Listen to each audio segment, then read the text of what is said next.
Hey guys, welcome back to video 10 in our Hidden Art of Homemaking series.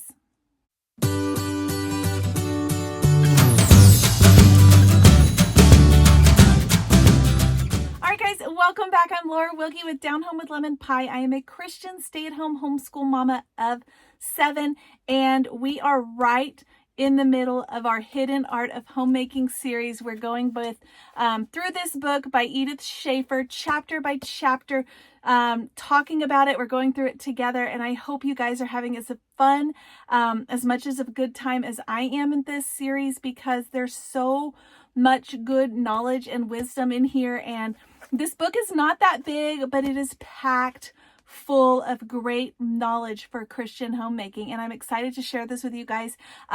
If you haven't already, I do encourage you to pick this book up, because like I have told you in the past, it's one you're going to want to pull off your shelf many times over. I call it my highlighter book. It's the book that I make little notes. I take little, I highlight little portions, and I go back to it and refer back to it over and over. So I do encourage you to actually purchase the book. It is on Amazon. And I want to remind you guys, if you maybe are brand new to the series, maybe you caught it in the middle, I do want to remind you that every single video is in a playlist related to this book. It is linked below, and it's called The Hidden Art of Homemaking, so it's easy to find. There's many other books that I have done the same thing through. They are also in playlists listed below, so if you want to check into those as well, I encourage you to do that. And if you haven't already, I do encourage you to subscribe, like, comment, share the videos, and if for some reason you're already a subscriber but you're not getting notifications, I do want to encourage you to go to the main page and on YouTube and for Down Home with Lemon Pie, and you can adjust your setting there under subscription so that you can make sure that you're receiving all the notifications, because if you're not receiving notifications, that is going to be a problem.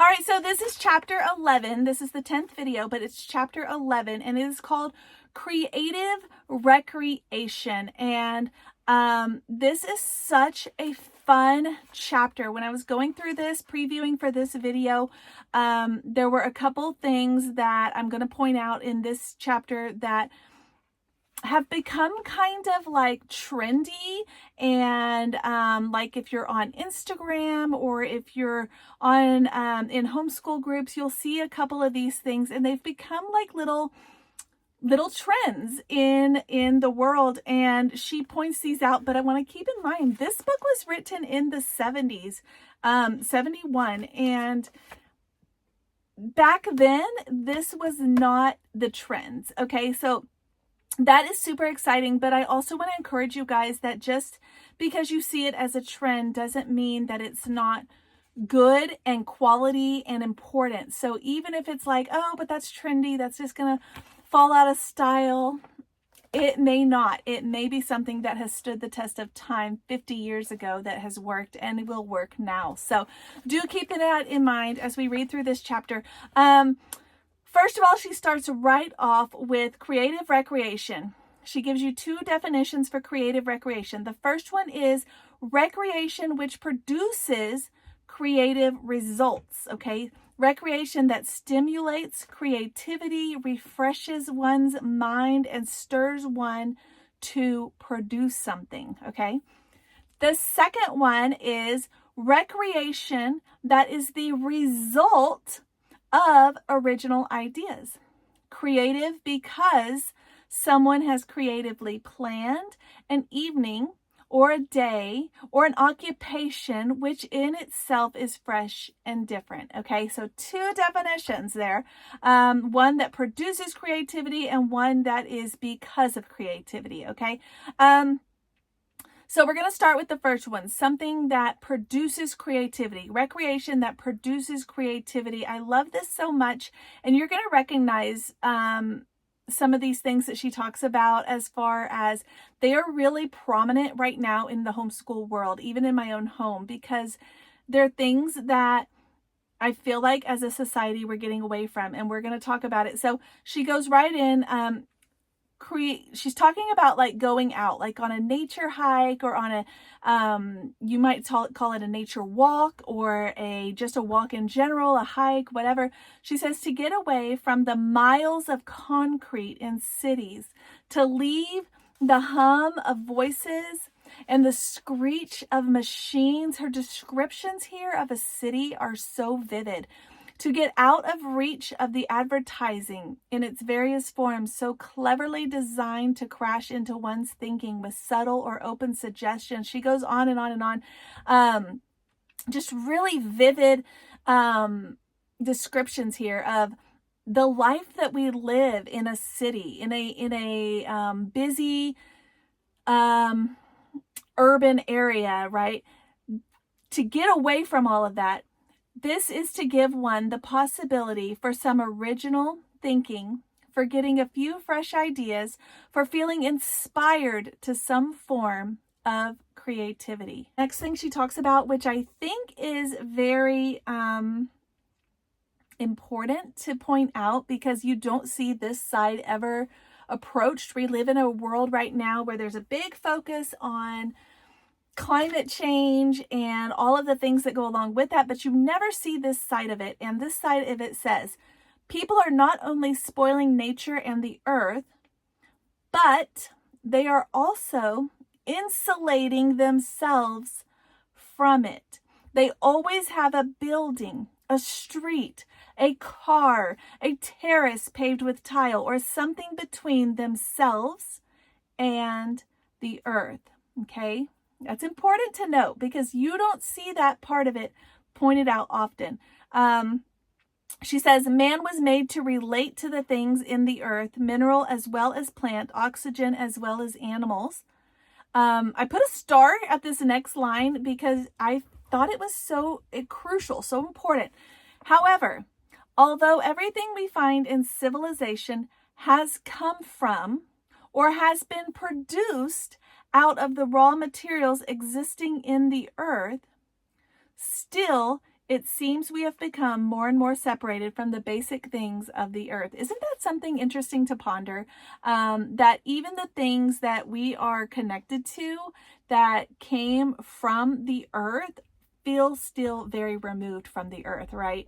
Because of the way that they are created, the way that we use them, just all of the things. She gives you an example here with synthetic materials and fibers. She says, even though they do come from combinations of atoms in certain patterns and natural fabrics from other combinations, if you want to think of it that way, she says, they do not give us the same direct feeling of interacting with or relating to nature. Okay, so we have like, there's a big, maybe a trend, but maybe a return to like wooden toys, natural toys for their children, because there's so much plastic that we are interacting with on a day-to-day basis. Think about how much plastic we see and touch all day long. Children's toys, we even have plastic dishes, we have, just plastic, everything is plastic, right? She talks about some of that too with, even though things were created from the earth, or I don't even know how plastic's created, but if it's created from things, and she talks about some other examples, we're still so removed because of how we have created it, like how we have taken it so far from its original state. She talks about growing up. Apparently she grew up in China and they had silkworms. She talks about the whole process of what that looked like. She would, as a child, kind of raising the silkworms and eventually turning them into silk. And she says, somehow synthetics seem a step away from the basic simplicity of the production of wool or cotton or linen or silk, a step away in somewhat the same way as a highway, listen to this, a car or a building separates man from experiencing the earth. Man does not have the same healthy refreshment for his nervous or his physical system if he never gets his feet on the earth, and his eyes, nostrils, ears, and taste buds free from the sights, sounds, flavors, and smells of medicine, medicine too though, machine, concrete, exhaust, and other non-natural things. Yeah, it's true. Even our food supply is so tainted that it's so far removed from the earth. If you're not getting like organic, natural ingredients, it's so far removed, so fake. And our whole lives are like that. There's so many things, and we're just surrounded by them all the time. And I mean, even when you go outside and you take your kids to the park, you're wearing shoes, you're wearing all these coverings, you might have bug spray on, you might have all these things that are kind of prohibiting you from actually interacting with nature, like onto your skin, right? Because you're so protected, and we're so worried, and we're so concerned about all the things in the world that God made, and it doesn't make any sense. She says, I believe it would make a great difference to city dwellers and even small town dwellers who are always in automobiles or houses, factories, stores, theaters, churches, airplanes, buses, trains, and who never walk, run, this is cute, or swim anywhere, or ride horseback, or canoe down a river, if they would do those things for a change. And I think she's exactly right. Yeah, we used to live in Texas in North Texas, the DFW area, and it is a hustle and bustle area. It is cool to have the busy schedule. It is popular. It is, it's almost like you're rewarded. I saw a meme the other day that said, let's get rid of the idea or the mindset that hustle is cool, that's the way we need to live our lives. And that's how it is in those areas. It's just so go, go, go, go, go. You got to do it all. And now we live in an area that is a very small town, very full of nature, full of experiences that we've never even had before. And it is so different. We don't even want or have a need or desire to have all of those kinds of things, like all those conveniences, the extra stores, the extra stuff, all of those things, because it's so much better. It's so much more pure, and we just love it so much. I do think here she gets kind of creative, and I think this might be really fun to do someday, maybe when I'm older and the kids have left home.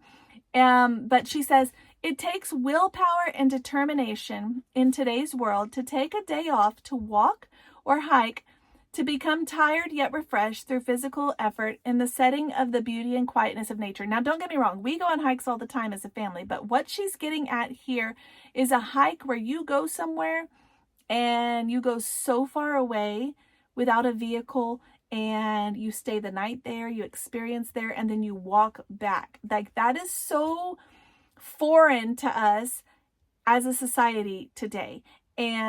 But in the olden days, even in biblical times, that was how things went. People would, if they didn't have a vehicle, they would just walk, and they would go places, and they would expect to stay somewhere where, people were welcoming to people passing through, and they would let them come into their home, have a meal, and they would move on their way. And it's not something that we can even really fathom, because it's not something probably anybody has really experienced in today's world. I know there are people who have that lifestyle, but as a whole, it's not something that's really common. And she says, she does point out physical tiredness and mental and nervous tiredness are not the same thing. I love that she points that out, because you forget that when you are in that busy go, very concrete world, when you're in that world, how you may not get so physically tired. You literally have to go to a gym to get physically tired, right? But you get very nervous tired, or very constrained tired, right? Yeah, you just do. And she says exercise such as walking, where the atmosphere is totally different from your daily surrounding, and where the beauty of nature captures one's interests and thoughts, can do more to rest one than sleeping on a couch or bed. That is so humbling, wouldn't you say? That even when you're just having a bad time and you're like, I don't even want to do it, but then when you go on a hike or you go on a walk, it's so refreshing. Even if you get physically tired and worn out, you still feel so refreshed. Better than if you had taken a nap.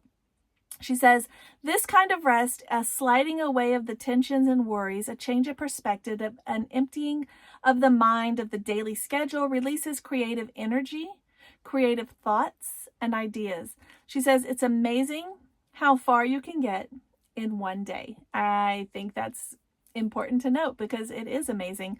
She said, one seems to walk through history. Thoughts begin to come as one sits to rest and watch a butterfly follows a cricket.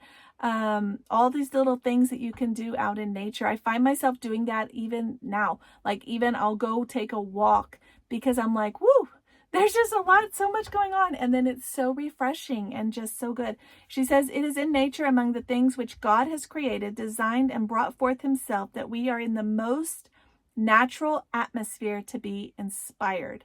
Creative ideas are apt to flow in the midst of the creativity expressed in God's creation. As one is temporarily separated from the confusion of conflicting voices which would separate us from the simple, basic realities of what is. And she says that's especially true today when so much of what man builds, paints, writes, not only has no place for God, but has no place for nature or man itself. Now, where I'm going with this is with the trends that I talked about at the beginning is there is a trend. I wouldn't even call it a trend. I would call it maybe a return back to nature studies in the homeschool world. When we started homeschooling and my oldest, who is 13, was in kindergarten, that was one of the things I noticed. And this would have been years ago, but I noticed that even then, that there was kind of this return. You know, you've got reading and you've got phonics and you've got math. Oh, and you've got nature study. And I thought at the time, I remember thinking, oh, that's an odd subject. Okay. And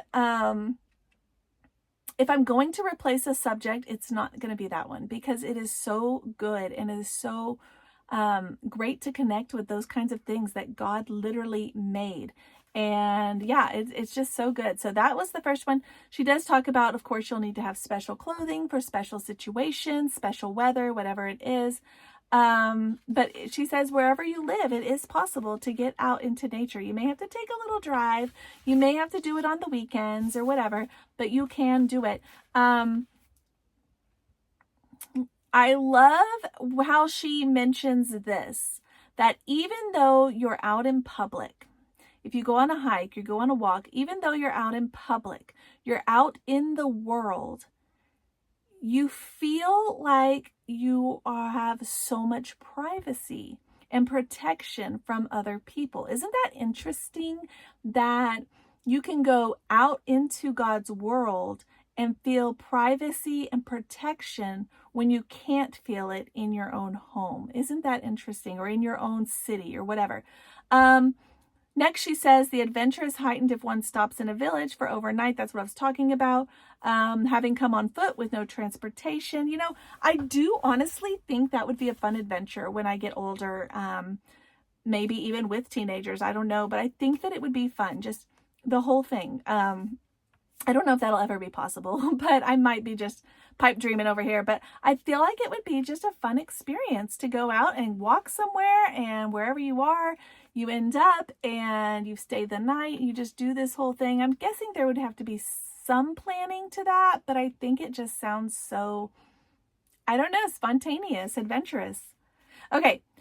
Recreation, which produces creative results, stimulates creativity, refreshes one's ideas, and stirs up to produce. Okay, so that was the first kind of creative recreations he's referring to. Now we're going to get into the second way, and I see a trend in this one as well. So let's talk about it. She says, planning recreation for others. If you are bored or feel a dullness and lethargy creeping over you, feel a bit depressed, everyone is getting into a rut of doing the same thing every day, the very planning of an activity can fulfill something in you, as well as provide something to refresh and bring fun to others for whom you provide that surprise. Okay, so now she's going to go into something really cute. treasure hunt meals. I love this idea. She goes all into it in really specific detail. So that's another reason you need to get this book, because I could not go through all these details with you guys. This video would be so long. But treasure hunt meals, basically, there's something going on in the family, or a bad day, or friction, or sadness, or something. And so she announces supper tonight's going to be a treasure hunt. And she starts creating this treasure hunt. Now, I've done this on my kids' birthdays for like them to find their presents. And it's so fun and easier than you think. But she makes little notes and little clues, and then places them around. And then they have to find, one clue leads to the next, and so on. If the children differ in age, I do like this idea. There could be picture clues. You could also put certain ones in certain envelopes so that that person has to open that one if they all go together, so that nobody's really left out. Something I do want to point out, though, is that if you're thinking, okay, I could never do that, I'm not that creative, do keep in mind that children are not as critical as you think. And just the idea creates memories, just you trying. And it doesn't have to rhyme. It could be cutesy and rhymey. It could be a pretty paper. It could just be on notebook paper or printer paper. It doesn't have to be super fancy, because they're going to remember the experiences, not all the tiny details, right? So I feel like as moms, we sometimes get, especially in today's age, we get so wrapped up in making it picture perfect or Pinterest perfect. And it doesn't have to be that. It can just be a fun thing that you do, right? Okay, I love this. The next clues would lead them. So she has them find all of their food and their different meals or whatever. Then she says there's more. The next clues lead them to their pajamas, which are folded in a box in an unexpected place. In the clue, it tells them to put them on and race to put their clothes away before they go to the next clue. So they do that. Then she leads them to the next clue, which is she has them by the fireplace, and there's a box there. They get cones. There's ice cream cones, and she goes and makes ice cream cones for the kids while they have to sing a certain song. Like, all of this is written in the clue that they have to do that. Then she reads them a stories. They brush their teeth, have prayers, and they're off to bed. I love this so much as a good way to break up those mundane bedtimes every single night, that little routine, and it gets so, at least in our home, this is a cute and creative, clever way to do it. I love it so much, especially if you're doing like a sleepover, or you have your cousins, kids' cousins over, or something like that. This would be super fun. She says you could even do one in the afternoon for summer. They have to go find the watermelon. Maybe there's one to go take the bath, to go find the bubble bath, and there you go. Maybe there's a new book and they have to do a treasure hunt to go find the book. Maybe there's one where there's a picnic. She goes into so many cute and creative ideas, guys. She says creative recreation needs a changed mentality to get started. I love this. One which does not just shove the children in front of a TV to keep them quiet, but thinks of a challenge as something which will develop into a person, and at the same time give memories of a childhood to the children, which is their own childhood, not just the looking into the lives of others on a TV screen. So important. So important, especially in today's world. This was written before we had smartphones, before we had social media, and still, even more so, I would say, is so applicable. Yes, it takes a little bit of time, but she even tells you when you can come up with the time. While you're doing dishes, while you're planning, you can start planning things in your mind, take notes. While you're doing just normal chores or whatever you're doing around the house, you can just bring a pad of paper and pop it in, or in your phone. I mean, who doesn't have that with them all the time? She goes into some fun ideas for, like, if you have an art museum nearby, walking through and commenting how you could take a sketch pad. Those I feel like are not as new ideas, but I love the treasure hunt ideas. And like I said, we've done it before as birthdays. But I just love that she makes it like an ongoing thing. And she makes such a good point here that, the kids take that and run with it. She talks about how her kids have grown up and they do it with their own kids. And I even see this in my own home. My big kids do these kinds of things with their younger siblings. Like they'll say, oh, I think I'm going to plan a scavenger hunt today. And it's just so cute, and it's lovely, and it's wonderful, and it's beautiful, and it's memories, and it's, you know, the kids learned those creative skills because we did that with them as well. We did some of these kinds of things with them. And I just love that. You hear, like I was talking about the trends, there's a trend, and it's like create an invitation. So you make this whole play space for the kids, and then they kind of find it unexpectedly, and then it's an invitation to play. If you've seen this, it's kind of a trend thing, but I love it so much. And we did that a lot when our biggest kids were very small. I would create these like little worlds, and I would leave them for the kids to come and enjoy. And there would be like a dinosaur world, or there'd be a car wash thing going on, or whatever. And I always had something creative and going on. And now my big kids do that with the little ones. So I just love the cyclical of that. She goes on to talk about putting on puppet shows. As a kid, I even did some of this stuff that she talks about, putting on little plays. She talks about getting a tape recorder and they would make their own radio shows. I did that all the time. She says children, like artists and musicians, need an audience to encourage their creativity to grow. I think that's important too, that we should take time to step away from what we're doing and watch our kids perform for us, because it's easy to say from a distance, good job, I saw you, yeah, good job, you did a great job, but to actually go and put our time into that is so different. So how can children possibly have a creative childhood if they sit in front of TV for hours every week without the exercising their bodies or developing the ingenuity and their own creativity? That's something to ponder. I put a big exclamation point next to that because I feel like that's a good summary of that whole chapter. How can we expect them to do things when they grow if they don't do it when they're young? If we just set them inside of in front of a TV or a screen, one needs to fight to prevent creativity from being killed. I love that phrase. Children are naturally creative, but it needs the encouragement. She says they need to become aware that they were made in the image of the Creator. They're meant to be creative. We've talked about some of these points already earlier in this book, so I'm not going to go through all of them, but I do like this. Unhappily, many teachers and parents who are the first teachers have dropped out of creativity and formal education. They have, because man was made in the image of a personal God. The impersonal universe of man's making is one which does not produce a base for creativity. But then she talks about, Christians who have a base for creativity, yet often we are not the ones creating, and we need to be. She talked about that earlier in this book as well. We have a solemn responsibility in this to themselves and to others and to God who created us. Some sort of relaxation is needed by everyone.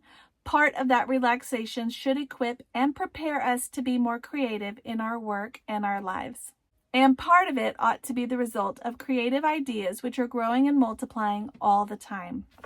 That wraps up this chapter. I'm telling you guys, you are going to get so much out of this book. It is so good and so worth purchasing. So I do recommend you guys do that. We are going to be doing chapter 12 next time, which is all about clothing. And we are inching our way towards the end of this entire book, guys. It's crazy how quickly this has gone. There are 14 chapters total, so chapter 12 will be next time. Thanks guys for watching, and like I said, if you haven't already, do check out the playlist where all of the videos are listed below.